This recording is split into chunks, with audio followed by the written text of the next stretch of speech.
എന്താണേലും കൊള്ളാമല്ലേ ഈ യശ്വന്ത് കോക്കിൻ്റെ കഥയെ? ഭയങ്കരം തന്നെ. എടാ നാണോ മാനോ ഉണ്ടോ നിനക്കൊക്കെ?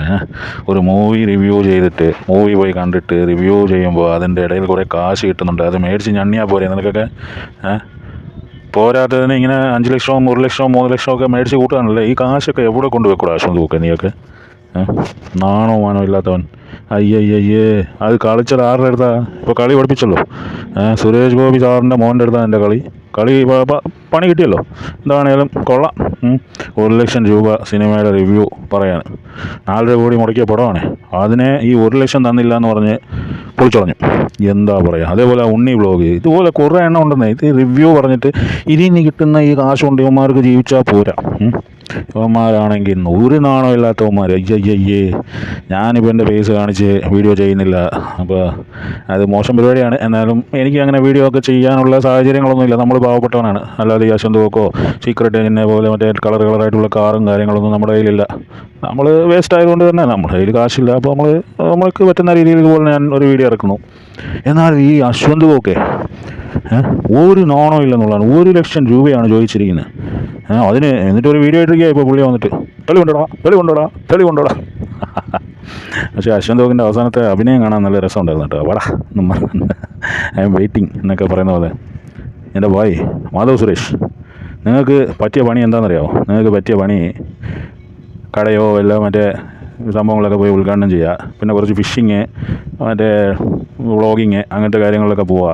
അല്ലാതെ എടുപ്പിനെ വന്നിട്ട് സിനിമയിൽ ഹീറോ ആയിട്ട് ഗുണ്ടകളല്ല ജകൾ അല്ല ഷജി എന്നുള്ള ലൈൻ കൊണ്ടുവന്നിട്ട് ഈ 2026 കുണയ്ക്കാൻ നിൽക്കുമ്പോഴേ ആലോചിക്കണം ആൾക്കാർ എടുത്തിട്ട് പോക്കുമെന്നുള്ളത്. താനൊക്കെ എന്തുവാടോ വിചാരിച്ചിരിക്കുന്നത്? സിനിമ എന്ന് പറഞ്ഞത് തമാശയാണ്.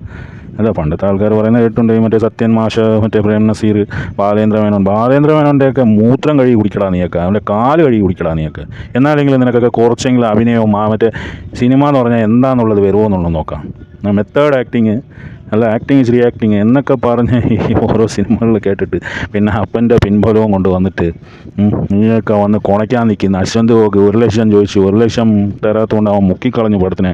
യശ്വന്ത് കോക്കാണല്ലോ മറ്റേ സിനിമ കണ്ടുപിടിച്ചത്. മലയാളികൾക്ക് സിനിമ കാണാൻ പഠിപ്പിച്ചത് യശ്വന്ത് കോക്കാ. യശ്വന്ത് കോക്കാരാ? അല്ല ഉണ്ണി വ്ളോഗാരാ? നിൻ്റെ ട്രെയിലർ കണ്ടാൽ തന്നെ ഒരു മനുഷ്യൻ ആ വഴി കൂടെ പോകത്തില്ല. പിന്നെ പോയിട്ട് കൂവാം, പിന്നെ പോയിട്ട് റിവ്യൂ പറയാം എന്നൊക്കെ പറഞ്ഞ് കുറച്ച് ആൾക്കാർ പോവും. അയ്യോ ട്രെയിലറിൽ വലുതായിട്ട് കാണിക്കത്തില്ല ഈ ഊളയെ. 1-2 ഡയലോഗ് ഉണ്ടെങ്കിൽ അത് തന്നെ ഇങ്ങനെ എന്നൊക്കെ ഉള്ള ഡയലോഗുകളാണ്. എന്നിട്ട് അവൻ കുണയ്ക്കാൻ നിൽക്കുന്ന ഒരു പ്രൊഡ്യൂസർ ഭയങ്കര സംഭവമാണ്. അയാളാണ് മറ്റേ വേണുനാഗവല്ലിക്കൊക്കെ മറ്റേ കഴുകി കൊടുത്തുകൊണ്ടിരുന്ന ആളാണ്. ഇവനൊക്കെ എവിടുന്ന് വരുന്നതാ? സിനിമ എടുക്കുക, പൊട്ടുക, അവസാനം വന്നിട്ട് മറ്റേ റിവ്യൂവേഴ്സിനെയൊക്കെ കുറ്റം പറയുക, റിവ്യൂ ബോംബിങ് എന്ന് പറയുക, അണ്ടി എന്ന് പറയുക, മൈരെന്ന് പറയുക. നാണോ മാനോ ഇല്ലാത്ത തെണ്ടികൾ. സിനിമ യശ്വന്ത് കോക്കിൻ്റെ ആ വീഡിയോയുടെ അത്രയും രസം പോലും ഇല്ലടാ നിൻ്റെ സിനിമയ്ക്ക്. അതാണ് നീയൊക്കെ മനസ്സിലാക്കേണ്ടത്. ഇപ്പം ഞാനൊക്കെ ഈ വീഡിയോ ഇടുന്നുണ്ടല്ലോ, ഈ വീഡിയോ എന്ന് പറയുമ്പോൾ ഇത് കാണാൻ വലിയ രസമൊന്നുമില്ല. ഇതിങ്ങനെ കുറേ ഫോട്ടോസ് ഇങ്ങനെ വെച്ചിട്ട് ഒരു ഇതുമില്ലാതെ ചുമ്മാ ഇങ്ങനെ ഒരു വീഡിയോ ഞാനിത് കണ്ടിട്ട് ഇത് എന്തെങ്കിലും പറയണമല്ലോ എന്ന് വെച്ചിട്ട് പറയണമല്ലോ എന്ന് വെച്ചിട്ട് വന്നതാണ്. ഇത് കണ്ടിട്ട് കേട്ടിട്ട് സഹിക്കാൻ പറ്റുന്നില്ല. എന്ത് വക വർത്താനമാണ്? അതിന് പെയ്ഡ് പ്രൊമോഷൻ, അതിനവിടെ വന്നിട്ട് ഒരു ന്യൂസ് ചാനലിന് കാശ് കൊടുക്കുക. ഇതൊക്കെ പരിപാടി ഞങ്ങൾക്ക് അറിയാം ഭായി. ഇതൊക്കെ 2026 ഇപ്പോൾ വന്നിട്ട് ഈ ഊമ്പിയ പരിപാടിയൊക്കെ കാണിക്കില്ലേ? അപ്പൻ്റെ ഇൻഫ്ലുവൻസ് കൊണ്ട് മറ്റേ ന്യൂസ് ചാനലിൽ വിളിച്ചു പറയുക. അത്രയെങ്കിലും ഹെൽപ്പ് ചെയ്യണമല്ലോ. ഈ പൊട്ടനെ പറ്റിച്ചല്ലോ. എത്ര രൂപ മേടിച്ചോ? ഇപ്പോൾ വേറെ ഒരുത്തനുണ്ടോ, ഷൈൻ ടോം. അവനെ സിനിമയിൽ എടുത്തു കഴിഞ്ഞാൽ ആ സിനിമ സൂപ്പർ ഹിറ്റാണെന്നാണ് ചില ആൾക്കാരുടെ വിചാരം. ഷൈൻ ടോമിനെ എടുക്കാം. ഷൈൻ ടോമിൻ്റെ കൂടെ ലാലേട്ടൻ വരെ അഭിനയിക്കും, മമ്മൂക്ക വരെ അഭിനയിക്കും. പക്ഷേ അത് അതിൻ്റേതായിട്ടുള്ള രീതിയിൽ അവനെ കറക്റ്റായിട്ട് അഭിനയിപ്പിച്ച് അവൻ്റെ റോള് കറക്റ്റായിട്ട് സെറ്റാക്കി അവനെ എവിടെയാണ് കൊള്ളിക്കേണ്ടത്. കണ്ണൂർ സ്ക്വാഡിലൊക്കെ കണ്ടു കഴിഞ്ഞാൽ മനസ്സിലാവും. ഷൈൻ ടോം ചാക്കോയുടെ റോള് കാണാൻ നല്ല രസമാണ്. പക്ഷേ മറ്റേ കൊറോണ പേപ്പറിൽ നല്ല രസമാണ്. അവനെ യൂസ് ചെയ്യാൻ അറിയണം. അതാണ് ഡയറക്ടർ, അതാണ് കഥാകൃത്ത്, അതാണ് മറ്റേ ബ്രഹ്മാവ്. അല്ലാതെ എൻ്റെ കയ്യിൽ കാശുണ്ട് ഞാനൊരു സിനിമ എടുക്കും എന്നും പറഞ്ഞുകൊണ്ട് വന്നിട്ട് ഈ മാധവ് സുരേഷ് പോലത്തെ ഊളയൊക്കെ എടുത്തു വെച്ച് അപ്പൻ്റെ പേരുള്ളതുകൊണ്ട് മാത്രം സിനിമയിൽ കയറി പറ്റിയ ഒരു നരുന്ത്. അല്ലാതെ എന്താ പറയേണ്ടവനൊക്കെ? ഒരു യൂട്യൂബിൽ ഒരു ആങ്കറായിട്ട് പോലും എടുക്കില്ല. നമ്മളിപ്പോൾ ബോഡി ഷേമിങ് ആണ് അതായെന്നൊക്കെ പറയാം. എന്ത് പറഞ്ഞാലും എനിക്ക് മൈരാണ്.